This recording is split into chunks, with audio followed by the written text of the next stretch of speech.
que ça va. This meeting is being recorded. C'est de ma faute, je commence à enregistrer si ça ne vous dérange pas, sinon je vais oublier. À partir de là, on ne peut plus dire de bêtises, c'est ça? C'est ça, exactement. Oui. Non, mais je couperai le début, vous inquiétez pas.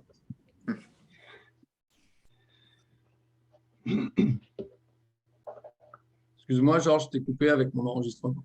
Ah bah, du coup, il est parti. Hein. Ah Non, oui, excusez-moi, ça a 2 été secondes. vexé. Ouais, j'ai fermé ma porte, c'est quand même plus pratique. Fermé la mienne aussi. Oui. Bah, Si du vous coup, avez voilà, quelques... on est content du coup d'être là parce qu'effectivement, plus il y a de gens qui entendent parler du service qu'on peut leur apporter, plus on peut aider de gens. Et ça, c'est important. Et j'ai cru comprendre aussi que vous étiez expert comptable, c'est ça? Tout à fait. Ouais, je suis expert comptable, je suis secrétaire à la Chambre de commerce Porte de Normandie. Et là, évidemment, autant Ah au oui. titre d'expert comptable qu'à la Chambre de commerce, on a besoin de vous aussi pour faire connaître aux entreprises qui pourraient avoir besoin de nos services. Tout à fait, oui.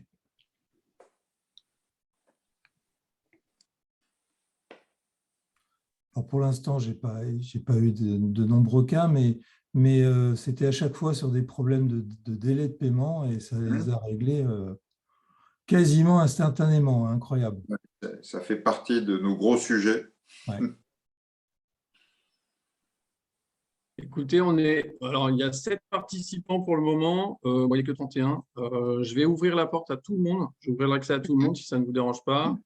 Et puis, l'idée, ce n'est pas de perdre trop de temps et les personnes qui se connectent au fur et à mesure nous rejoindront au fil du temps. Donc, je vais déjà admettre l'accès à tout le monde.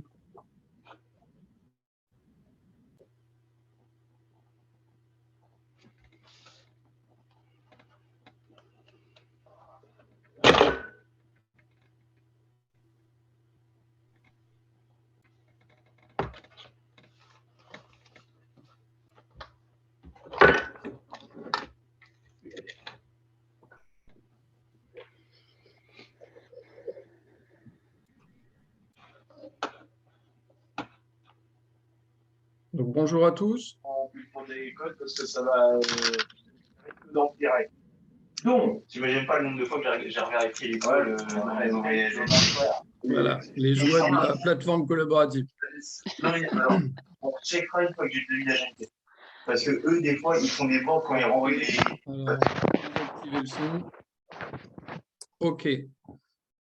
Normalement, c'est bon. Alors, bonjour à tous. Est-ce que vous m'entendez? Oui. Bon, bonjour. Alors, Franck Barré, délégué territorial à la CPME. Donc, je vous souhaite le bonjour. Alors, tout le monde n'est pas encore arrivé, mais on va attendre juste quelques 2-3 minutes que tout le monde se connecte. Et puis, on va commencer assez rapidement le webinaire. Je vois que ça rentre au fur et à mesure. Donc, je suis en train de donner l'accès.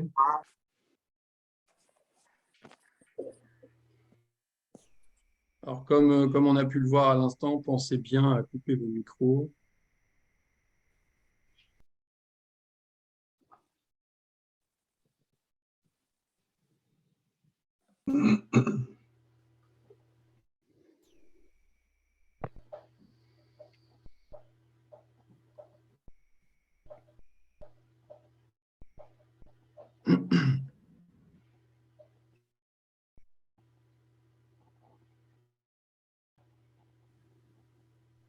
Donc, écoutez, on va commencer. Alors, je risque d'être un petit peu interrompu au fur et à mesure parce que je suis en train de donner l'accès à des personnes.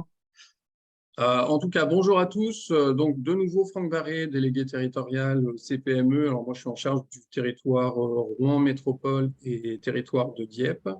Donc, merci à tous. Merci de participer à ce webinaire sur le médiateur des entreprises. Je sais que votre temps est précieux, donc je vais assez rapidement passer la parole à nos intervenants que je remercie vivement de s'être rendus disponibles. Juste pour information, j'enregistre ce Zoom puisque un replay va être mis à disposition des participants et à disposition de ceux qui n'ont pas pu se connecter. Autre chose, donc pensez à bien couper vos micros pour ceux qui viennent d'intégrer la plateforme. Vous pourrez poser vos questions en fin d'intervention et si vous avez besoin d'utiliser le chat, je gère l'interface, donc n'hésitez pas. Je prends connaissance de vos questions et on les posera à la fin à nos intervenants.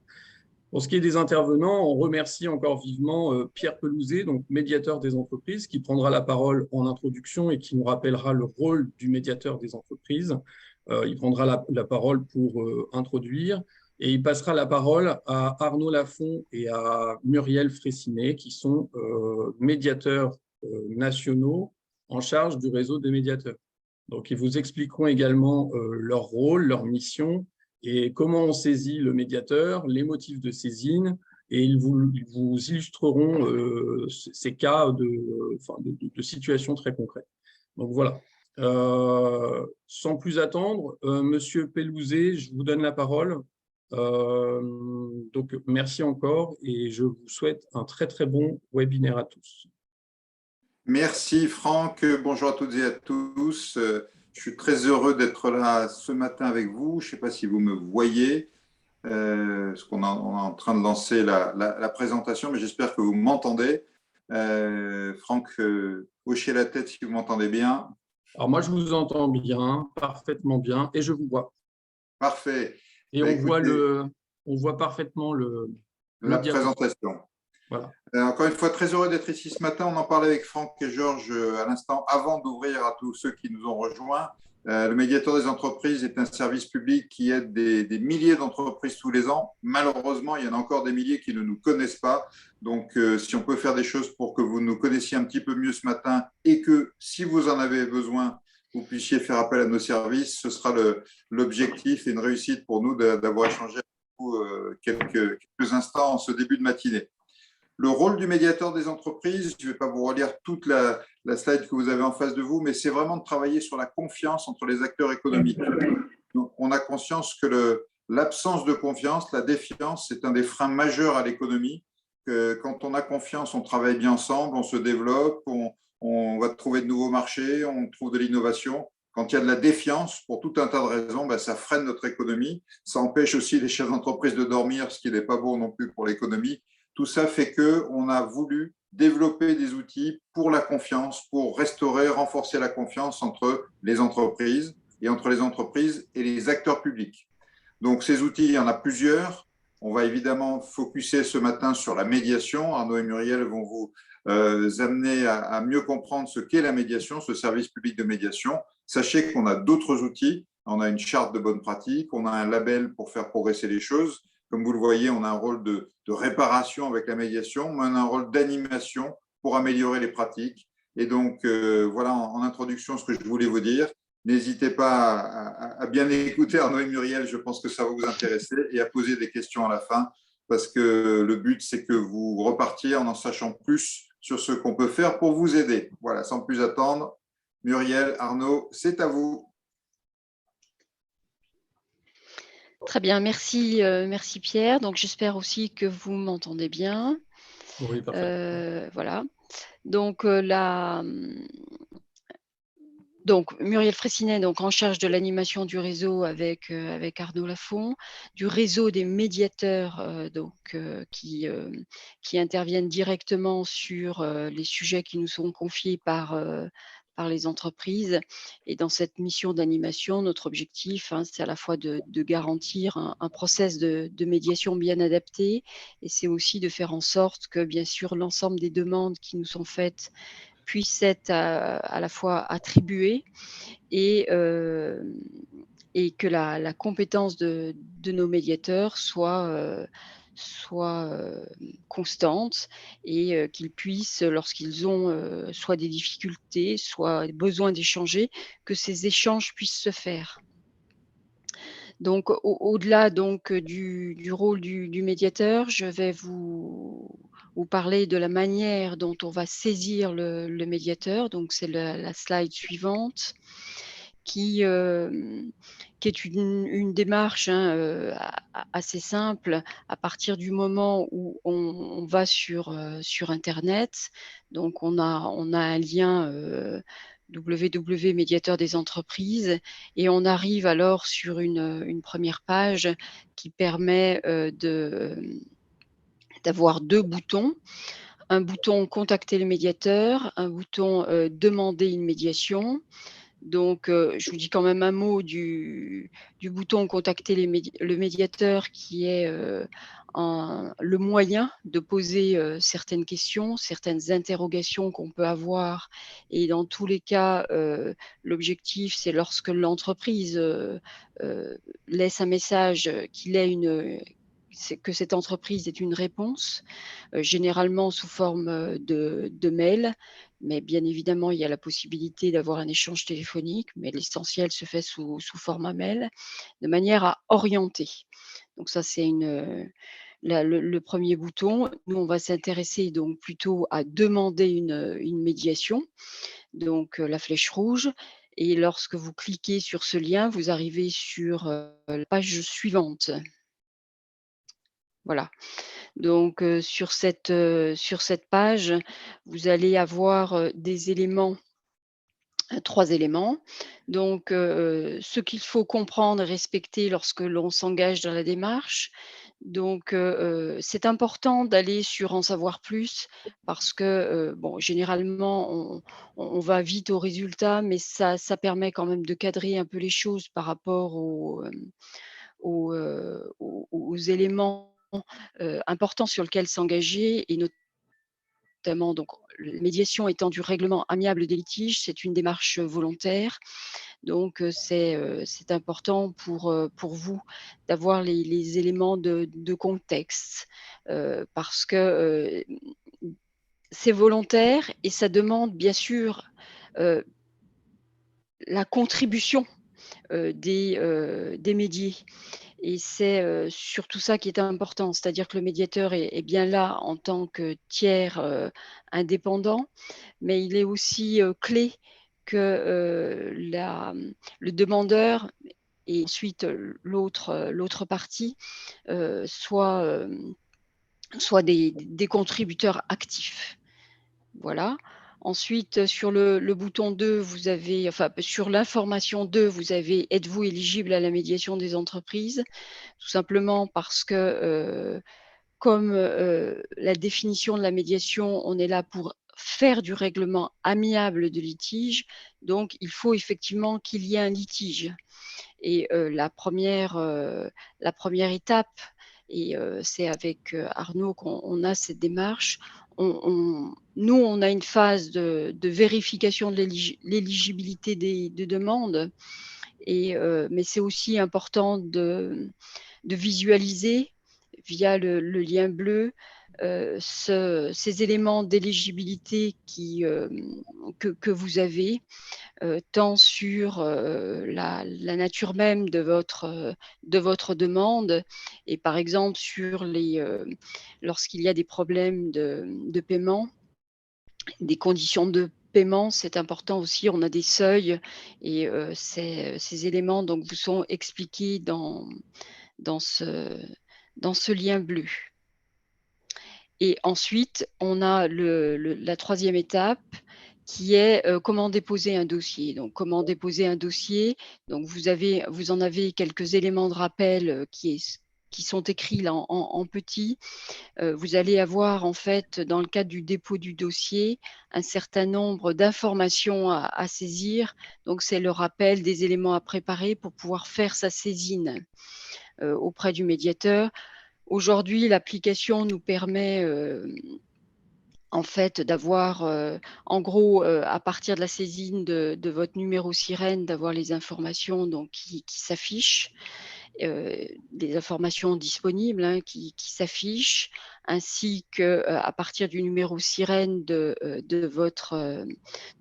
l'entreprise avec lequel, ou l'organisation avec laquelle vous avez votre demande de médiation à faire. Vous allez avoir donc à saisir ce numéro sirène. Donc, il faut l'avoir tout simplement de manière à ce que les informations s'affichent. Et puis ensuite, on va dérouler un certain nombre d'écrans sur lequel il vous est demandé ensuite des validations. Et donc, parmi ces écrans, il y a bien sûr le libellé du litige que vous avez avec l'autre organisation. Et c'est important d'être à la fois un peu exhaustif. Vous avez une partie libre pour exprimer le litige en quelques phrases, mais cette partie est importante. Et ensuite, vous avez un questionnaire qui permet en fait on va dire de caractériser votre litige avec l'autre organisation. Et nous, juste pour votre information, ça nous permet de faire des statistiques. Et c'est aussi important qu'on dispose de ces statistiques pour, par exemple, le point d'après, c'est les motifs de saisine. Eh bien, c'est grâce à ces cases à cocher qu'on aura ces motifs de saisine. Donc voilà. Ensuite, c'est les étapes de la médiation pour vous donner quand même le cadrage au-delà de la saisine. Donc, vous avez aussi une case à cocher lors de la saisine qui est l'engagement dans la confidentialité, tout simplement parce que c'est un des points clés de la médiation, la confidentialité. Et lorsque vous cochez cette case, c'est le mandat du médiateur. Vous donnez mandat au médiateur pour agir vis-à-vis notamment de l'autre partie qui ensuite deviendra le médié s'il accepte la médiation. Donc, en deuxième étape, une fois que vous avez terminé votre saisine, eh bien, vous êtes contacté sous un délai qu'on souhaite le plus court possible et qui est de 7 jours, en fonction bien évidemment du flux des demandes. Ce délai peut être un peu variable.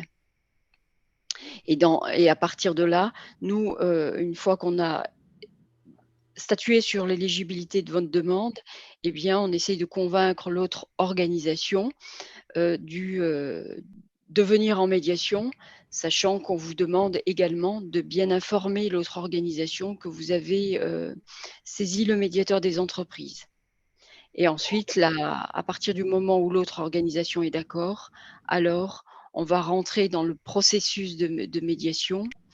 Et on a des formes différentes pour animer ce processus de médiation, particulièrement depuis le confinement, puisqu'on essaye de faire du face-à-face, mais le confinement a amené des outils comme la visioconférence ou la téléconférence, de manière à tenir compte à la fois de l'éloignement géographique, de l'enjeu aussi des demandes de médiation qui nous ont faites. Mais dans tous les cas, il est important de respecter le processus, quel que soit le mode utilisé pour réaliser la médiation. Et la finalité, à partir du moment où le litige a bien été reconnu par les médiés en médiation, alors l'objectif, c'est de co-construire une solution, sachant que le médiateur reste toujours neutre, indépendant et impartial dans son fonctionnement, puisque c'est avec la confidentialité, c'est les clés de réussite de la médiation. Et dans ce cadre, vous avez une petite mention là qui vous est donnée, qui explique que c'est un temps privilégié qui suppose l'absence de toute intervention extérieure, quelle qu'en soit la nature, parce que ça peut mettre en échec la médiation. Donc ces interventions extérieures, on est dans un espace-temps en dehors de toute autre relation avec l'extérieur. Les avocats peuvent être présents en médiation, mais tout le monde s'engage à la confidentialité, donc on ne doit pas communiquer vers l'extérieur pendant ce temps de médiation. Donc voilà pour ces étapes de saisine. Et je laisse la parole à Arnaud. Voilà, donc je complète sur ce transparent, donc ce temps privilégié, cette absence donc, d'action parallèle à la médiation est capitale. Sachez que vous êtes volontaire et que vous pouvez arrêter la médiation quand vous voulez et sans même avoir à vous justifier. L'un des médiés, enfin quel que soit le médié, et le médiateur également. Donc, si le médiateur pense qu'il y a de la mauvaise foi d'un côté, si l'un ou l'autre pense que vous allez dans le mur et que ce n'est pas la peine de perdre son temps, voilà, vous pouvez l'arrêter et c'est retour à la case départ. Un autre point sur la saisine du médiateur des entreprises, ou de la médiation, d'une manière générale, c'est la suspension des délais de recours dans le cadre de médiation entre entreprises et l'interruption des délais de recours dans le cadre d'une médiation avec un organisme public. Voilà. Et dans tous les cas, c'est la suspension des prescriptions, des délais de prescription pour que ce soit en privé ou avec une administration. Voilà, donc c'est important de compléter avec ça. En quelques chiffres, donc la médiation existe depuis 2010. Elle est née après les États généraux de l'industrie. Vous voyez qu'elle est fortement montée en puissance. Bon, l'année 2020, c'est l'année du Covid où nous avons eu énormément de demandes sur des cas qu'on a pris en compte, hein, qui étaient des cas de recouvrement un petit peu tout azimut. Bon, la pression est retombée et aujourd'hui, donc si en 2021 on avait encore 2000, en 2022, aujourd'hui, on serait entre 1500 et 2000 demandes, d'après les projections sur l'année 2022. Et il y a donc des médiations individuelles, c'est plus de 95% de nos demandes, mais également des médiations collectives. Ce sont plusieurs entreprises qui, vis-à-vis d'un même donneur d'ordre, peuvent avoir des problèmes, ont éventuellement peur, en y allant toutes seules, de se sentir blacklistées ou trop faibles, et qui se regroupent pour dire à leur fournisseur, à leur client, principal, écoutez, on a un sujet et on aimerait bien pouvoir le régler tous ensemble confidentiellement en médiation. Voilà, donc des médiations individuelles et des médiations collectives. Quelques chiffres. Vous voyez que si au départ, les entreprises qui nous saisissaient étaient pour une d'entre elles des très grandes entreprises ou des grandes entreprises, l'évolution au cours de ces 10 années montre qu'aujourd'hui, on a 84% d'entreprises qui nous saisissent qui ont moins de 25 salariés. Bon, ce qui est logique hein, quand on regarde le tissu industriel et économique en France sur les 4 millions d'entreprises référencées au niveau de l'INSEE, qu'on voit le CAC 40 et le SBF 120, on peut tout à fait logiquement comprendre ce graphique. Vous voyez quand même qu'à l'origine, c'était vraiment fait pour le domaine industriel et petit à petit, ça s'est étendu à tous les secteurs et du coup de plus d'entreprises, y compris les auto-entrepreneurs et des professions libérales ou des artisans, nous saisissent. Les phases dans les différents motifs de demande, vous avez 4 types de motifs. C'est des gens qui nous saisissent par rapport au marché ou à la commande, qui ont des problèmes ou des différends dans une phase contractuelle. Ensuite, vous avez la phase d'exécution du contrat, qui est le gros morceau. Et il est intéressant que vous nous saisissiez, si jamais vous êtes concerné, au plus tôt. Ne pas attendre la fin du contrat ou le moment où il faut solder le contrat, notamment en termes de paiement, pour saisir le médiateur des entreprises. Au plus tôt, une entreprise qui a des difficultés nous saisit, au mieux le résultat sera. Mieux sera le résultat. C'est toujours plus facile quand on est encore ensemble et partenaires et qu'on a un objectif commun de trouver une solution amiable que lorsque tout est fini, de solder le marché. On a quelques sujets sur les propriétés industrielles essentiellement, et puis quelques sujets également sur l'innovation, même si aujourd'hui c'est une autre médiation qui a pris le relais sur tout ce qui est crédit d'impôt, c'est la médiation des services économiques et financiers de Bercy.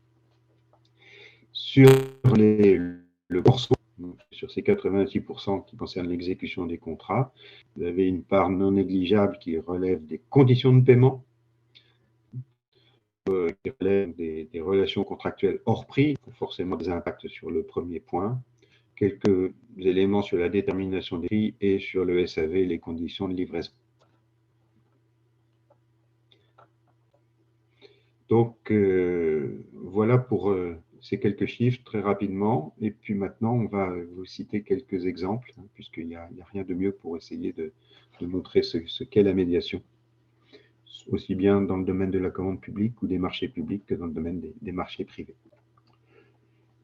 Donc, on va alterner avec Muriel. On va vous présenter chacun de 2 cas, a priori. Si on a le temps, on en fera un troisième.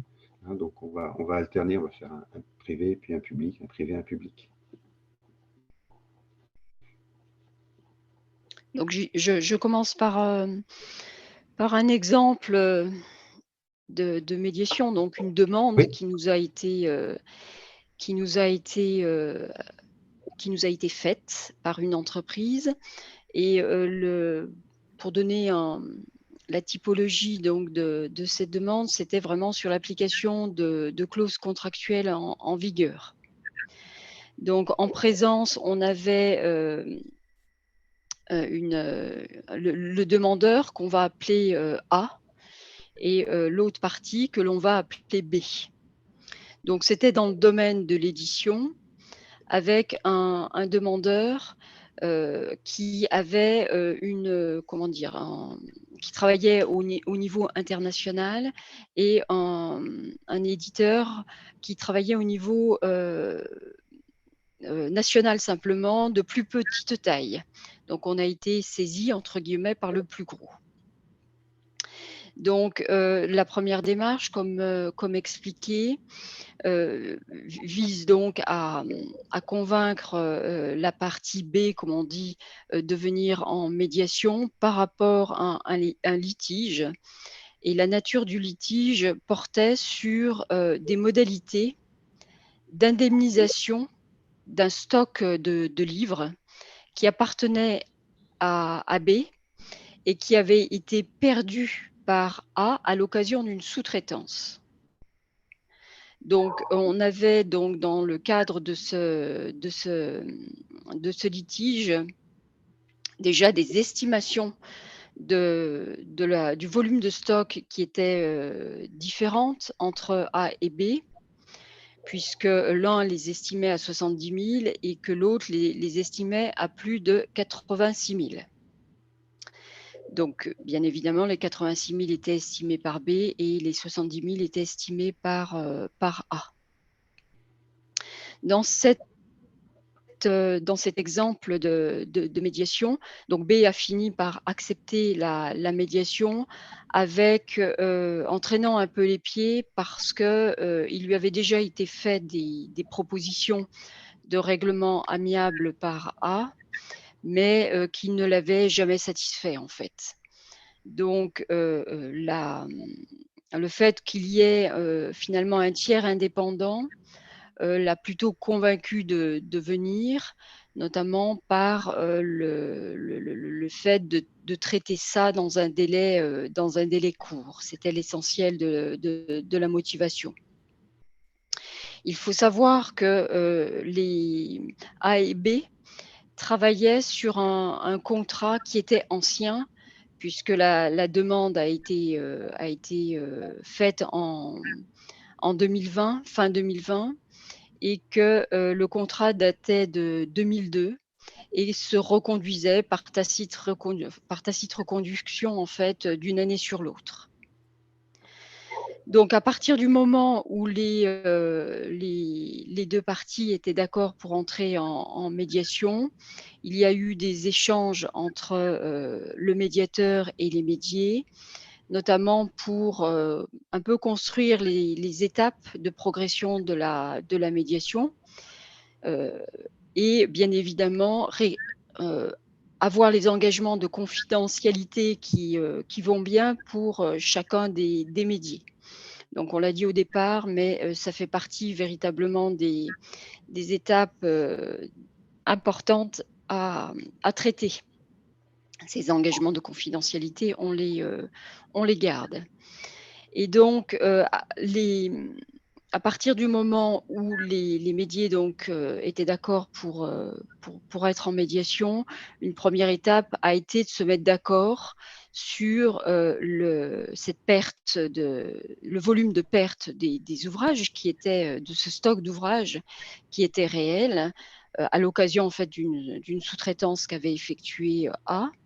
Et donc, à partir du moment où on a été à peu près d'accord sur le volume d'ouvrages, il y a une étape pour les modalités de calcul de l'indemnisation, puisque les B se basaient sur une indemnisation calculée au prix de l'ouvrage qui, pour A, n'était pas du tout appropriée compte tenu de la, entre guillemets, durée de vie limitée qu'il peut y avoir des ouvrages. Ça, c'était propre à leur domaine d'activité, et le médiateur là-dessus, bien évidemment, n'a pas de positionnement. C'est la discussion entre les acteurs qui amène le sujet.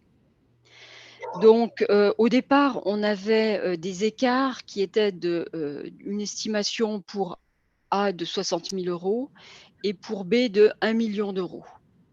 Donc, les échanges ont été, en présence du médiateur, ont fait objet de 2 échanges, et puis il y a eu une discussion qui s'est instaurée entre A et B. Qui a été importante, cette discussion, pour aboutir aux méthodes de calcul. À savoir que B avait un avocat, et que l'avocat de B a été constructif dans la démarche et a joué un rôle important dans la démarche. Donc petit à petit, les discussions ont permis un rapprochement des points de vue, en se basant notamment sur une année de perte d'ouvrage qui était particulièrement importante.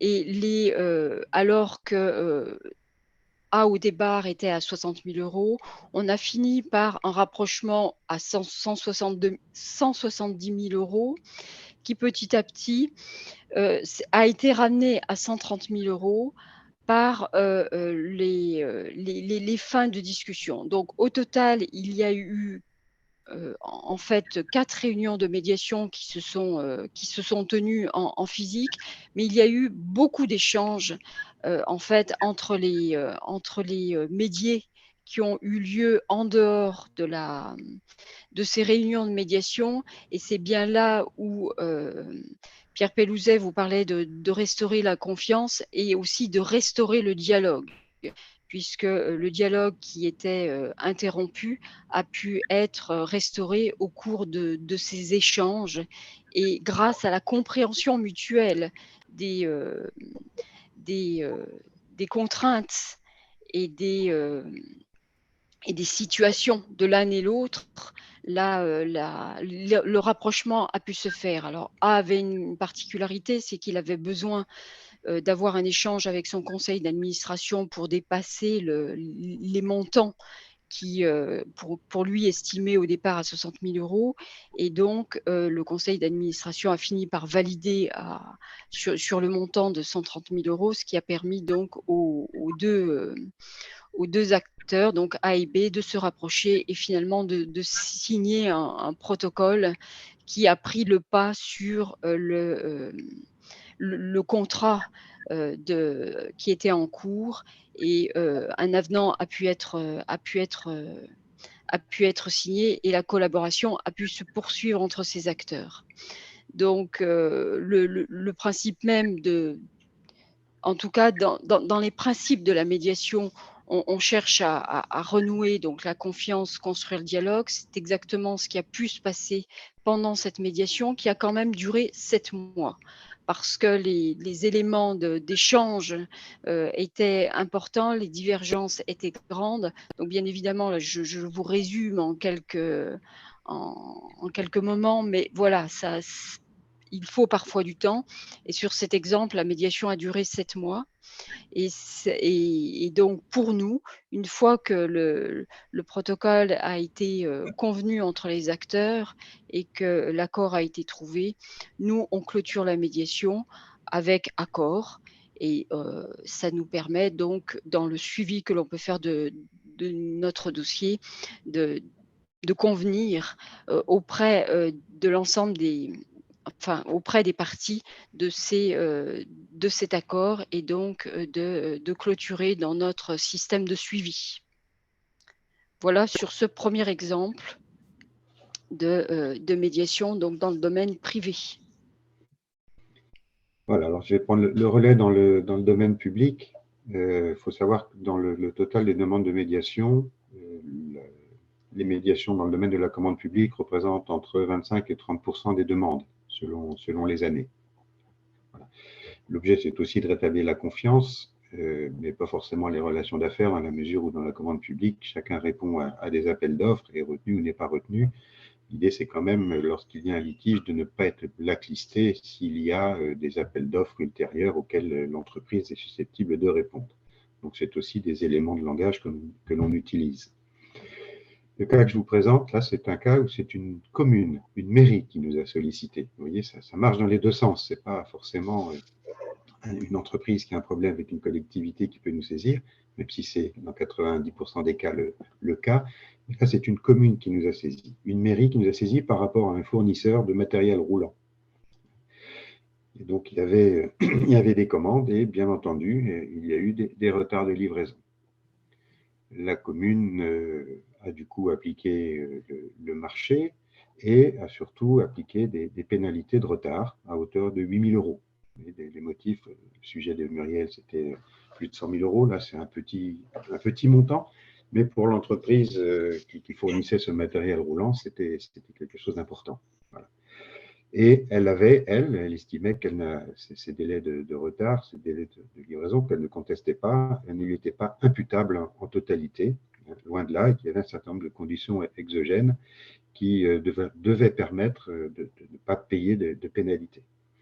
La mairie, elle, bloquait sur ce contrat, sur les termes du marché, en disant « je dois appliquer des pénalités ». Le fournisseur a dit « bon, puisque c'est comme ça, je vais au tribunal administratif ». Finalement, il a quand même accepté la médiation parce qu'il s'est aperçu pour un montant de 8 000 € de pénalité. Aller au tribunal administratif, c'était engager des frais d'avocat, c'était un coût. Et finalement, il s'est dit 8 000 € par rapport au temps que je vais y passer et par rapport aux frais que ça va me coûter, on va accepter la médiation. Voilà. Donc ça s'est fait comme ça. Il y a eu une réunion en face à face avec d'un côté le maire et son directeur général des services et de l'autre le responsable de l'entreprise, le gérant de l'entreprise qui fournissait ces matériels. Il n'y avait pas de conseil. Donc ça s'est passé finalement relativement vite. En une demi-journée, en quelques heures, ils se sont écoutés, ils se sont expliqués. La mairie a expliqué pourquoi elle devait mettre des pénalités, mais a compris que ces éléments exogènes étaient effectivement des éléments qui devaient permettre donc de faire des concessions. Et finalement, sur la bonne foi, jugeant de la bonne foi de son fournisseur, avec lequel il n'avait jamais eu de problème auparavant ou sur les livraisons précédentes, il a accepté de réduire les pénalités à un montant symbolique de 1 000 €. Ce qui a donné lieu à une petite transaction administrative qui a été validée par le conseil municipal et on en est resté là. Voilà. Tout ça d'une manière confidentielle pour tous les débats qui ont eu lieu pendant la médiation, bien entendu. L'objet, lui, forcément, lorsqu'on parle d'une collectivité et que la décision ou la transaction doit être validée par un conseil municipal ou pour un établissement public par un conseil d'administration, forcément, elle n'est pas publique, n'est pas privée ou confidentielle. Donc, ça veut dire que dans la transaction, elle n'est plus confidentielle puisqu'elle passe au conseil municipal. Donc, voilà pour cet exemple de commande publique et de règlement en quelques heures de quelque chose qui aurait pu prendre des mois, voire plusieurs années au tribunal administratif. Très bien, donc je vous propose là un deuxième sujet qui est un sujet encore d'actualité puisque le sujet porte sur l'évolution du prix des matières premières et les difficultés d'approvisionnement. Donc, toujours sur le principe des entreprises A et B, puisqu'on est saisi donc par une entreprise A qui, dans le cas présent, est une société de construction qui a été retenue pour réaliser le gros œuvre pour la construction de 69 logements par une société civile immobilière qui donc a passé ce marché et qu'on désignera en B. Donc le litige porte sur l'exécution du marché et tout particulièrement donc les conditions financières de ce marché, sachant que A qui nous a saisis a alerté à plusieurs reprises sa maîtrise d'ouvrage des difficultés qu'il connaissait dans l'approvisionnement des matières premières, à la fois liées à la hausse des prix, qui l'obligeait donc à diversifier ses recherches de matières premières, et donc l'impact que ça pouvait avoir sur les délais de déroulement des travaux qui étaient à réaliser. Donc, lorsque l'entreprise nous a saisis, il y avait déjà un montant de pénalité importante, un montant important qui avait été attribué, puisque le montant était déjà à 720 000 € de pénalité, donc qui amenait finalement le demandeur à travailler dans des conditions où son marché de toute façon devenait à perte. Et bon, là c'est un exemple, mais on a eu divers exemples sur des conditions de ce type-là. Donc B a accepté d'entrer en médiation, toujours dans cet esprit d'abord parce qu'on était en cours d'exécution du marché. Donc Arnaud soulignait l'importance d'intervenir au plus tôt. Bien évidemment qu'il y avait un enjeu fort pour B, qui était que les logements se construisent et que lorsque A saisi la médiation, il était travaillant à perte, il arrêtait son chantier. Donc la motivation principale a été celle-ci, trouver une solution pour pouvoir poursuivre le chantier. Donc les discussions se sont établies à partir donc des premières réunions de médiation, et véritablement a été là aussi par le dialogue, parce que ça a été sur ce type à partir du moment où on est en médiation sur ce type de médiation, c'est vraiment la clé, être en capacité d'écouter l'autre et d'écouter bien évidemment ce qui amène à ces retards de réalisation du chantier, les vraies causes finalement qui amènent à ce retard, et finalement l'incapacité, en tout cas pour A, de répondre, non pas parce qu'il n'a pas à la fois le personnel ou la bonne organisation, mais parce il subit une situation. Donc ça a été une des clés dans ce déroulement de médiation, même si la notion de pénalité de retard et retard de chantier demeure, et que dans l'accord qui a pu être trouvé après simplement 2 réunions de médiation, puisque là les délais globaux ont été de 2 mois pour traiter ce sujet, l'accord a permis à la fois aussi parce qu'on est sur un marché privé, hein, de faire un protocole qui permettait de ne plus. Alors, il y a un point important que je n'ai pas nommé, mais qui a bien évidemment été sous-tendu dans le cadre de cette médiation, qui était que la justification des problèmes de paiement pour A ont été apportés par A. Ce qui a permis bien évidemment de crédibiliser l'ensemble de ces échanges qui se sont installés. Et lorsque le protocole a été signé, toutes les mentions relatives à la fois à des aspects de justification et de pénalité non retenues dans le cadre de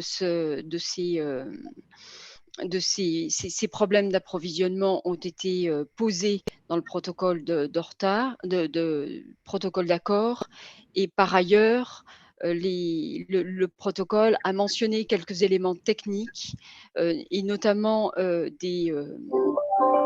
dans la reprise du chantier, de manière à ce que A et B se retrouvent sur une situation équilibrée. Parce que c'est aussi un élément clé dans le cadre de ces médiations, c'est que l'équilibre soit tenu entre les acteurs, ce qui a été donc un élément pris en compte au cours de cette médiation. Voilà pour ce deuxième exemple. Voilà, donc je vais vous citer un deuxième exemple dans le cas de la commande publique, dans un domaine donc, du bâtiment. Il faut savoir que le bâtiment est pour nous aussi un sujet qui est très, très important en termes de proportion dans les demandes de médiation. Donc là, on est sur un marché public de travaux. C'est une commune qui a fait refaire tout un groupe scolaire, qui a fait refaire toute la ventilation et la climatisation et le système de chauffage de son groupe scolaire. Et donc, qui avait notamment comme lot principal un entrepreneur chauffagier spécialiste de climatisation, une entreprise de 14 salariés. Les travaux se sont déroulés a priori normalement, et il y avait bien entendu, vous l'imaginez bien, dans un groupe scolaire, des contraintes de temps et des contraintes de moments d'intervention qui étaient très spécifiques, de façon à ne pas pénaliser les cours et le déroulement de l'enseignement. C'était des classes primaires et maternelles. Eh bien, ce marché, donc il y avait quand même pour 415 000 euros, c'est pas bien terminé dans la mesure où il y avait un certain nombre de malfaçons qui avaient été, en tout cas, enregistrées par le maître d'œuvre et entérinées par la commune. Il y a quand même eu des retards dans le chantier. Et finalement, comme c'était quelque chose qui était en principe prévu pour être haute qualité environnementale, ils sont allés dans les détails en ce qui concerne la qualité de l'air et la qualité acoustique, en disant vous n'avez pas été finalement, vous n'avez pas obtenu les résultats, ou on n'obtient pas les résultats escomptés dans ce domaine-là. Donc la mairie avait assigné au tribunal. Et sur la base des éléments donnés au tribunal administratif, ce dernier a contesté donc la validité des désordres qui étaient présentés. Pour quelle raison, j'en sais rien. Toujours est-il que la mairie s'est dit bon, on est parti pour quelque chose au très long cours, et nous, on a absolument besoin d'avoir une installation qui fonctionne pour la rentrée. Donc, il faut qu'on trouve un autre moyen. Et finalement, c'est le demandeur, donc l'entreprise de chauffage et climatisation, qui a saisi la médiation, mais c'était déjà plus ou moins en accord avec la mairie qui l'a accepté. Il faut savoir que le maître d'œuvre qui avait été choisi par la commune n'avait pas été au top du tout, et d'emblée, le maire, enfin, oui, il y a eu le maire, et puis j'ai pas eu dans cette médiation, il n'y avait pas de responsable administratif ou technique, puisque l'un des adjoints au maire, c'est pas une grosse commune, était lui-même spécialiste dans ce domaine. Donc il connaissait parfaitement, il avait suivi les travaux au jour le jour ou presque, donc il connaissait parfaitement la situation technique. Et voilà, il y avait un vrai conflit avec le maître d'œuvre également, dont la mairie a dit: j'en fais mon affaire à côté. Pour l'instant, je vais traiter directement avec l'entreprise, de façon à essayer d'avoir quelque chose qui fonctionne pour la rentrée. Voilà. Donc, une fois que la médiation a été acceptée, il nous a fallu 2 grosses réunions. Ça s'est passé pendant l'été, vous l'imaginez bien, puisque la rentrée est en septembre. Il y a eu deux grosses réunions où ils ont pu s'expliquer dans le détail, point par point. Et finalement, ils ont abouti à une transaction administrative. Et ce qui a été fait, c'est que pour ne pas perdre de temps, des dates ont été prises dans un accord qui a été signé parallèlement à l'élaboration de la transaction administrative. Puisque pour faire une transaction, il faut que ça soit rédigé par des gens, des hommes de l'art, hein, donc soit des conseils, soit des juristes qui n'étaient pas présents à la médiation. Donc, ils ont rédigé un préaccord en mettant toutes les concessions, l'exposé des motifs, bien entendu, toutes les concessions qui avaient été acceptées de part et d'autre, et des dates, en disant, nous allons rédiger cette transaction pour telle date, de façon à ce qu'elle puisse passer au conseil municipal prévu à tel moment, hein, de façon à se caler, à s'obliger à maintenir des délais, parce que c'est toujours la difficulté qu'on a dans le domaine de la commande publique, hein, avec les validations des conseils, c'est les délais qu'ils mettent à valider des protocoles ou des transactions qui sont pourtant déjà écrits et acceptés par les parties qui ont négocié. Donc, ces dates ont été tenues, les travaux ont été refaits, il y a eu un deal également financier de façon à ce que, parce que la mairie avait d'autres travaux à faire et elle n'était pas du tout contente de la centrale thermique qui avait été choisie et retenue par l'installateur. Ils voulaient une autre marque. Et du coup, ils ont acheté eux-mêmes la marque qu'ils voulaient et ont demandé à l'entreprise d'installer dans un autre local le groupe de chauffage qu'ils avaient initialement installé dans le groupe scolaire. Donc voilà, ça a été un élément du deal, hein, et qui leur a permis finalement de faire les travaux en temps et en heure. La rentrée s'est bien passée, les finitions ont été faites pendant les vacances de la Toussaint, et depuis, l'entreprise a continué à travailler pour la commune dans d'autres marchés.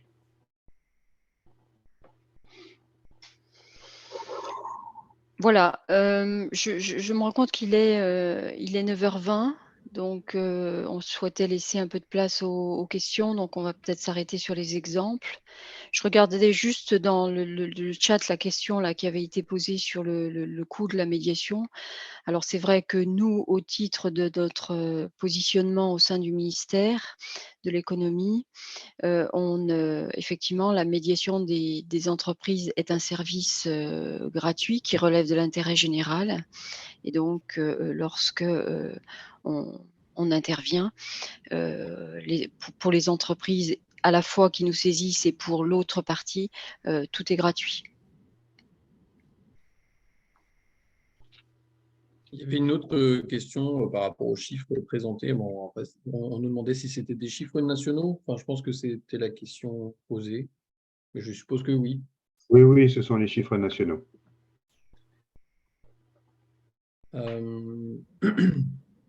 Bonjour, qui sont les médiateurs? Alors, les médiateurs, on a deux catégories de médiateurs. Il y a les médiateurs nationaux délégués qui sont, en dehors de Muriel et moi, des retraités bénévoles. Alors, des retraités bénévoles, mais néanmoins actifs et très actifs, hein, qui représentent, on va dire, les 360 degrés de l'économie française. Il y a d'anciens chefs d'entreprise, il y a d'anciens directeurs de très grandes entreprises, aussi bien dans le domaine de l'industrie que dans le domaine de la grande distribution, voire même on a un ancien directeur général d'une très grande compagnie d'assurance. Voilà. Donc, ce sont des gens qui sont volontaires pour donner leur temps, pour permettre aux entreprises de se rabibocher d'une manière confidentielle, qui sont formés à la médiation. C'est important aussi, on ne s'improvise pas médiateur. Et nous avons aussi en région, et ça depuis le début, hein, depuis 2010, depuis la création de la médiation, des médiateurs régionaux délégués qui, eux, sont des fonctionnaires qui travaillent dans les anciennes directs, donc dans les DRETS aujourd'hui, qui sont volontaires. Donc, ce n'est pas une fiche de poste particulière au sein des DRETS, pas du tout. C'est une action volontaire de la part d'un cadre de la DRETS qui est accepté par sa hiérarchie et qui fait ce travail, là aussi d'une manière bénévole, dans la mesure où il le fait sans avoir de décharge de service de la part de sa hiérarchie, Donc, il le fait en plus de son travail. Mais bien entendu, en respectant toutes les règles de confidentialité. Donc, il dit à ses chefs, j'ai une médiation, je ne te dis pas avec qui, et je te dis encore moins ce qui s'y passe. Voilà, donc, ils respectent bien entendu toutes les règles de confidentialité. Ils sont également, comme nos médiateurs nationaux délégués, formés à la médiation avant d'être lancés dans le bain. Il faut savoir qu'on représente une équipe aujourd'hui d'à peu près 80 médiateurs. Alors, tous ne font pas des médiations tous les jours, hein, mais 80 médiateurs, et que la confidentialité nous lie en tous, nous permet de faire beaucoup de retours d'expérience, nous permet de faire des co-médiations. C'est aussi important parce que sur certains sujets, la co-médiation s'avère être un outil très puissant. Chaque médiateur a sa sensibilité, mais justement, dans le cadre du processus, ça permet toujours en respectant ce principe d'équité entre les médiés, voilà, de cette sensibilité de poser des questions ou de voir des choses que l'autre n'a pas vues et qui peuvent parfois être le détail qui permet de déclencher une première discussion, voire la première ébauche de solution. Donc voilà qui sont nos médiateurs.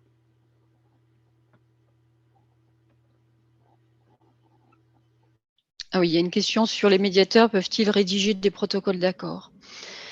C'est une question importante. Comme indiqué au départ, hein, le médiateur est neutre, indépendant, impartial, et le protocole d'accord n'est pas rédigé par le médiateur, il est bien rédigé par les médiés, avec, lorsque un avocat est présent, bien évidemment, il y aura une facilité pour garantir la justesse et la, comment dire, la bonne prise en compte des règlements et du droit dans le protocole d'accord. On peut, lorsque le protocole qui peut prendre des formes extrêmement différentes. Un protocole, ça peut être quelques lignes, ça peut être quelque chose de beaucoup plus structuré. Il est simplement important de bien définir, finalement, pour chacun des médiés, ce à quoi il s'engage vis-à-vis de l'autre, qu'il s'engage bien évidemment à respecter vis-à-vis de l'autre dans, dans dans la continuité d'exécution du contrat qu'il a, et donc ce protocole est rédigé vraiment par les médiés. Ça aussi, c'est une clé. Il peut être mentionné que ce protocole a été signé en présence du médiateur, mais c'est tout. Le médiateur ne signe rien. Très bien. Est-ce qu'il y a d'autres questions? Oui, je vais en profiter que j'ai la parole. La première, j'en ai deux. La première question, c'est quel est le délai d'une médiation en moyenne? De l'ordre de 2 mois, 2 à 3 mois. C'est-à-dire en fait, il y a deux phases dans la médiation. Il y a la phase de préparation, on est saisi par une entreprise vis-à-vis d'une autre entreprise. Il faut arriver à ouvrir cette médiation, c'est-à-dire à la faire accepter par l'autre. Même si on demande à celui qui nous saisit de faire un premier pas en disant à l'autre qu'il a saisi le médiateur, ce n'est pas pour autant qu'il va l'accepter. Donc ce travail de conviction peut prendre quelques heures à plusieurs semaines, voire plusieurs mois. Donc, une fois que la médiation est ouverte, après, ça dépend du calendrier et du temps dont disposent les médiés. En règle générale, en un mois ou deux, à partir du moment où la médiation est ouverte, ils arrivent à trouver cette solution entre une ou deux ou trois réunions, plus, comme l'a dit Muriel tout à l'heure, dans l'exemple qu'elle a cité, beaucoup d'échanges en parallèle, au cours desquels le médiateur est ou n'est pas tenu au courant de ce qui se dit. Voilà. Donc, en moyenne, c'est 3 mois pour l'ensemble de nos médiations. Pour les médiations plus compliquées, ça peut être plus long. D'accord. Et l'autre question, c'est de savoir, est-ce que vous pouvez être amené à être en relation avec d'autres types de médiation, comme la Banque de France ou... Alors, dans nos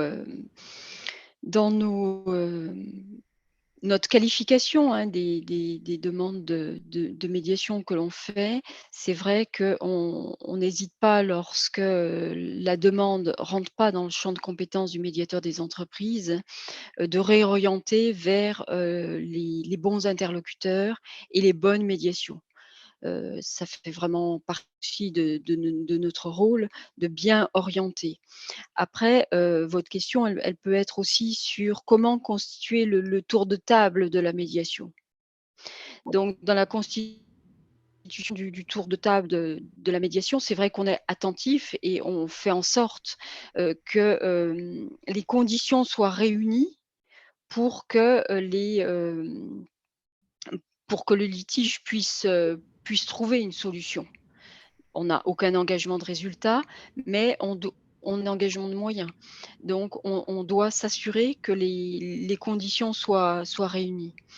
Cependant, les compétences des médiateurs étant quand même assez distinctes, par exemple, entre, la médiation du crédit, la médiation de Bercy et cetera, en tant que on constitue le tour de table, mais on peut moi, j'ai pas d'exemple où, comment? Des représentants de la Banque de France aient participé à une des médiations. Je ne sais pas si Arnaud en aurait, mais j'ai pas d'exemple. Alors, c'est arrivé une fois ou deux, parce qu'à l'époque, la médiation du crédit aux entreprises et la médiation des entreprises étaient colocataires, on était au même étage, dans le même bâtiment. Et il m'est arrivé au cours d'une médiation d'avoir besoin, parce qu'il y avait un problème de crédit qui intervenait et qui était un élément pendant de la solution, de demander à l'un des médiateurs du crédit de venir. Voilà. Et il a pu expliquer un certain nombre de choses. Et donc, il est venu un peu plutôt en tant qu'expert pour expliquer les choses sans prendre parti, et ce qui a permis de débloquer la situation. Mais intervenir en comédiation selon les règles de la médiation avec deux médiateurs de deux médiations différentes, je n'ai pas connu. On avait une autre question. C'est Catherine qui nous demandait comment devenir médiateur.